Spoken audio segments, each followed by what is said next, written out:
As daar een vraag is wat elke mens wat glo God bestaan vir homself moet beantwoord, is dit die vraag, wat wil God van my hê?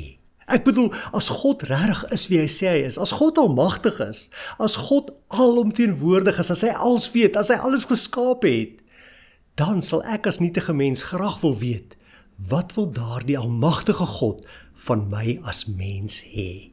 En ek weet, wanneer jy die antwoord op hierdie vraag hoor, wanneer jy dit snap en deel maak van jou lewe, gaan dit jou lewe verander. Dit is regtig waar lewensveranderend. My naam is Dani Matthee, baie welkom. As jy nog nie gesubscribe het nie, subscribe asseblief. En as jy 'n member wil word, ek sal dit so waardeer, jy kan net aansluit as 'n member deur die join knoppie onder hierdie video te druk.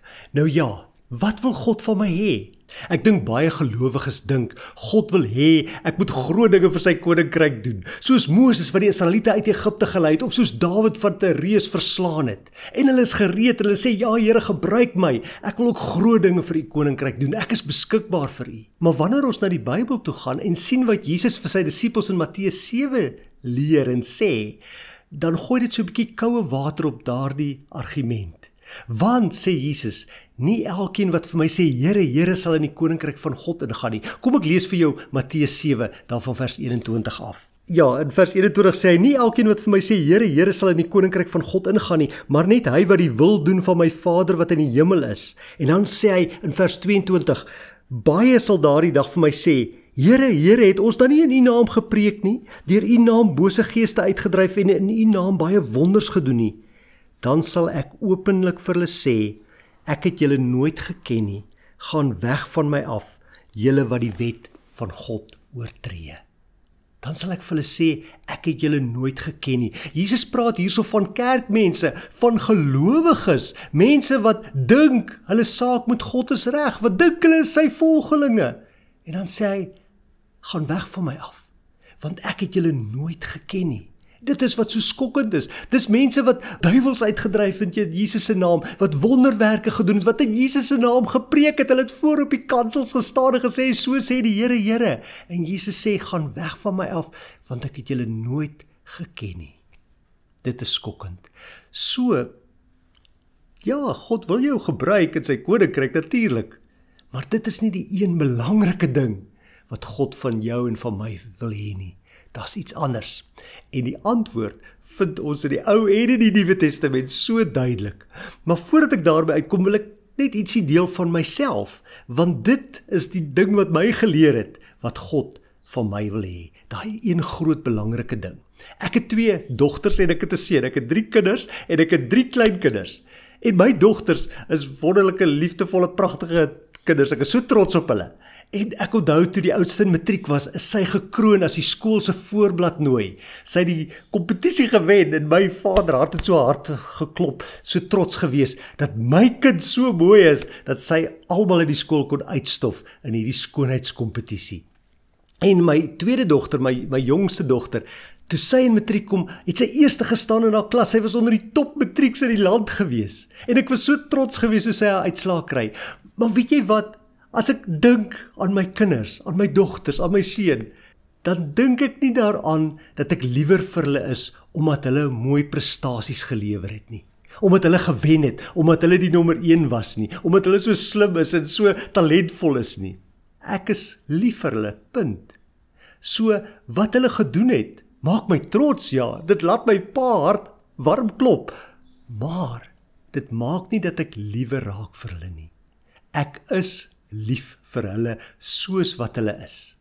Weet julle wat maak my opgewonde, die meeste opgewonde oor my kinders, is die feit dat ek 'n verhouding met hulle het, dat ek met hulle kan praat, dat hulle met my praat, dat hulle dinge met my deel, dat hulle my ken en ek hulle ken. En dit is die geheim, dit is die een ding wat God van elkeen van ons wil hê. Kom ek neem jou in die Ou Testament na Jeremia 9 toe. Daar sê Jeremia, hy praat die woorde van die Here, hy sê, die wyse moenie in sy wysheid roem nie. Hy sê die sterk ou moenie in sy krag roem nie, die ryk ou moenie in sy besittings roem nie. Nee, laat hy wat roem in die Here roem, dat hy die Here ken. Kom ek lees vir jou vers 24 van Jeremia 9.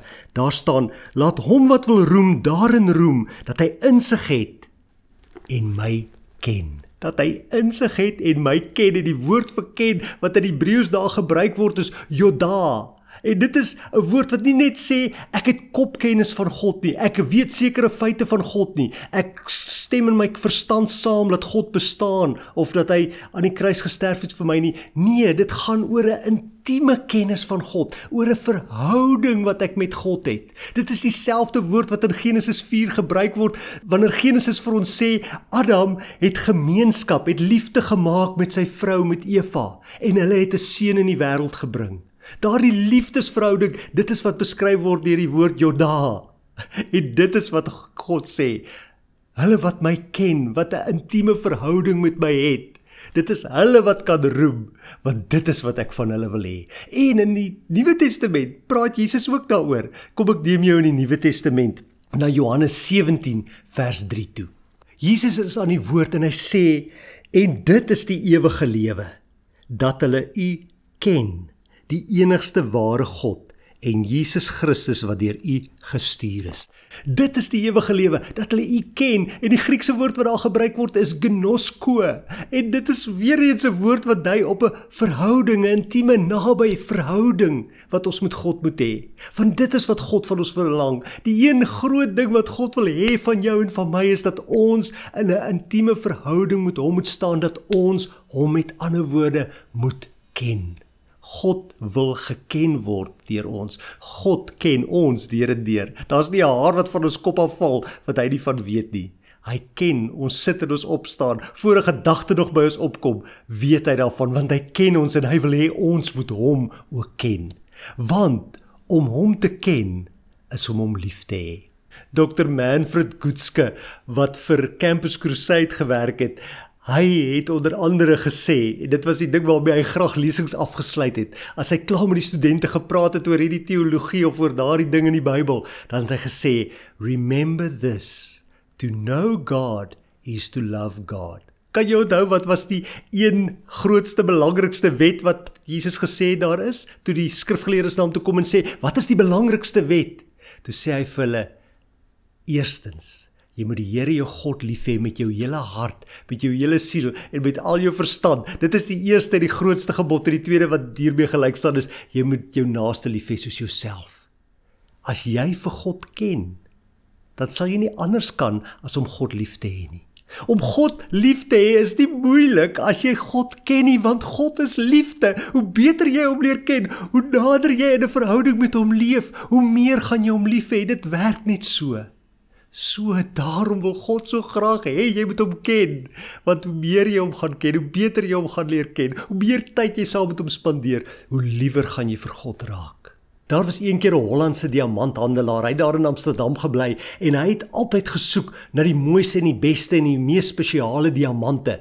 En so het 'n handelaar in New York, ook 'n diamanthandelaar, 'n juwelier in New York, hier op 'n besonders diamant afgekom, en hy laat weet toe vir hierdie ou in Amsterdam van hierdie diamant, want hy het geweet, hierdie ou maak diamante by mekaar, hy soek altyd net die beste diamante. En hy sê toe vir hom, as jy weer in New York kom maak 'n draai hier by my juwelierswinkel, want ek het 'n besonderse diamant. En dit gebeur dan ook so, dat hierdie ou 'n vliegtuigkaartjie koop, hy vlieg New York toe, en hy stap by hierdie juwelier in. Maar die eienaar van die juwelierswinkel wat hom laat weet het van hierdie diamant, is nie in die winkel toe hy daar aankom nie. En hy sê vir die ou agter die toonbank, hoorie so, ek het kom van Amsterdam af, ek het ver gevlieg om na hierdie besonderse diamant te kyk, kan jy hom asseblief vir my wys? En die man wat hom help is 'n diamantslyper, hy ken alles van diamante af, en hy ken alles van hierdie diamant af, die karaat, die suiwerheid en al die goeders, en hy wys dit vir hierdie handelaar van Amsterdam, en hy vertel vir hom al die tegniese dinge oor hierdie diamant, hoe besonderse diamant dit is.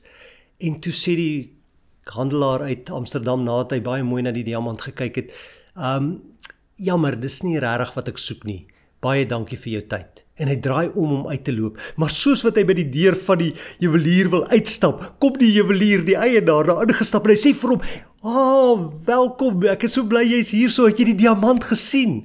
En die man sê vir hom, ja, nee ek het, maar ek gaan dit nie koop nie. Die ou sê, hoe dan so, hoekom nie? Hy sê, nee, dis nie regtig wat ek soek nie. Die ou sê, ag, doen my net 'n guns, jy is nou hier, jy het so ver gekom, kom laat ek net nog een keer vir jou, laat ek dit net vir jou weer die diamant wys. En hy gaan haal die diamant uit die kluis uit, en hy wys dit vir hom, en hy sit dit in die ou se hand, en die ou kyk deur die vergrootglas na die diamant, en bestudeer die diamant, en hy praat oor die diamant, want hierdie juwelier is so opgewonde oor hierdie diamant, hy kan nie ophou praat nie, hy brei net uit oor hierdie diamant se wonderlike eienskappe en dinge. En toe hy klaar gepraat het, toe sê die handelaar daar uit Amsterdam, ek sal graag hierdie diamant by jou wil koop. Toe sê die ou, wat het jou van besluit laat verander? Toe sê hy, jy het, want jy het so opgewonde gepraat oor hierdie diamant, jy het my laat besef wat 'n waardevolle steen dit is, daarom wil ek dit graag by jou koop. En toe vra hy vir hom 'n verdere vraag, hoekom het die diamantsluiper wat vir my eers die diamant gewys het, nie ook so opgewonde gewees oor die diamant nie. Hy het vir my baie feite oor die diamant genoem, maar hy het my nie opgewonde gemaak in my hart oor die diamant nie. En toe sê die juwelier vir hom, weet jy, hierdie man wat jou die diamant eers gewys het, is 'n baie goeie sluiper, hy is 'n baie goeie juwelier ook, in eie reg. En hy ken diamante, hy ken al die tegniese feite oor diamante, en hy weet hoe om hulle te slyp. Maar hy's nie lief vir hulle, soos wat ek lief is vir hulle nie. Hy ken 'n diamant met sy verstand. Vir my sit die diamant hier in my hart. Jy sien, wanneer ons God net met ons verstand ken, is dit nie dieselfde as wanneer ons God met ons harte ken nie. Ons moet hom met ons harte ken, dis wat hy wil hê, want as jy hom ken met jou hart, sal jy hom lief hê, jy sal nie anders kan nie. Ek het nog 'n video gemaak oor my meer as 50 jaar saam met die Bybel en Bybelstudie, en 'n belangrike ding wat ek ontdek het in my 50 jaar van Bybelstudie. Hier is die video, ek is seker van jy gaan hom sommer baie geniet, moet hom nie misloop nie. Tot die volgende keer, onthou om te subscribe, onthou om die video aan te stuur as jy dit nog nie gedoen het nie. Ek hoop jy het al daai wonderlike goeders gedoen. Mooi bly, totsiens.